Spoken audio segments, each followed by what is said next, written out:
Top quality और consistent performance के लिए सिर्फ सिल्वर पंप्स एंड मोटर्स, नाम याद रखना। संविधान को चोट पहुंचाने में कोई कोर कसर नहीं छोड़ी है।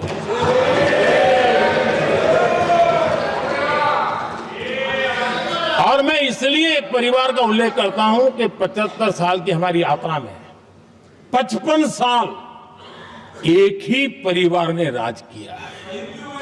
इसलिए देश को क्या क्या हुआ है ये जानने का अधिकार है। और इस परिवार के कुविचार, कुरीति, कुनीति, इसकी परंपरा निरंतर चल रही है। हर स्तर पर इस परिवार ने संविधान को चुनौती दी। आदरणीय सभापति जी, 1947 टू 1952 इस देश में इलेक्टेड गवर्नमेंट नहीं थी। एक अस्थाई व्यवस्था थी, एक सिलेक्टेड सरकार थी और चुनाव नहीं हुए थे। और जब तक चुनाव न हो तब तक एक इंटरिम व्यवस्था के रूप में कोई खाका खड़ा करना चाहिए, किया गया था।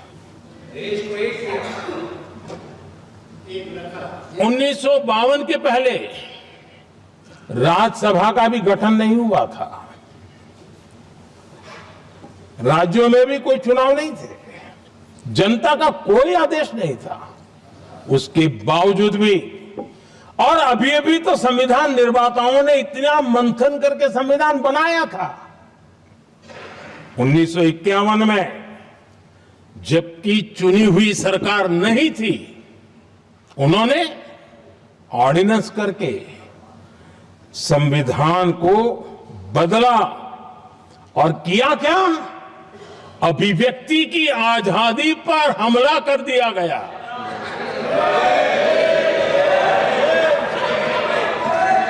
और ये संविधान निर्माताओं का भी अपमान था, क्योंकि ऐसी बातें कोई संविधान सभा में नहीं आई होगी, ऐसा नहीं है, लेकिन वहां उनकी चली नहीं। तो बाद में जैसे ही मौका मिला, उन्होंने अभिव्यक्ति की आजादी को, उस पर उन्होंने हथौड़ा मार दिया। और ये संविधान निर्माताओं का घोर अपमान है।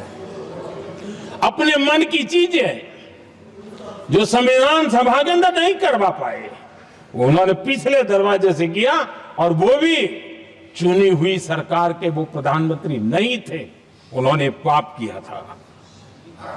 इतना ही नहीं, आदरणीय सभापति जी, उसी दौरान उस समय के प्रधानमंत्री पंडित नेहरू जी ने मुख्यमंत्रियों को एक चिट्ठी लिखी थी। उस चिट्ठी में उन्होंने लिखा था, नेहरू जी लिखते हैं, अगर संविधान हमारे, आगे नेहरू जी लिखते हैं,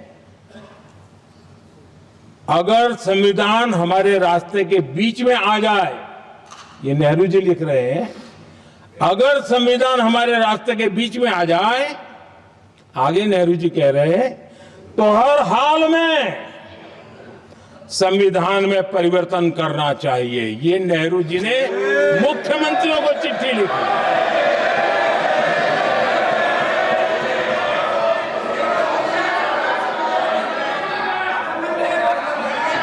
और आदरणीय सभापति जी, ये भी देखिए,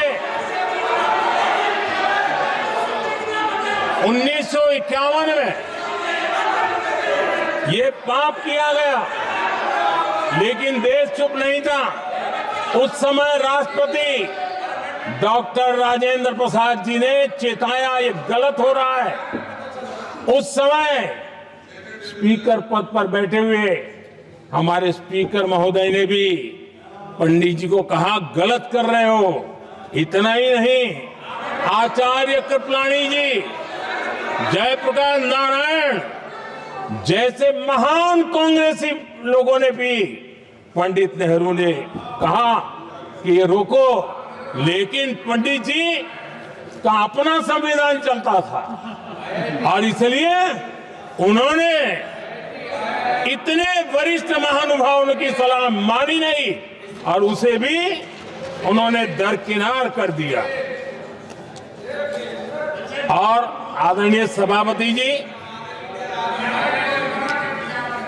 ये संविधान संशोधन करने का ऐसा खून कांग्रेस के मुंह लग गया कि समय समय पर वो संविधान का शिकार करती रही।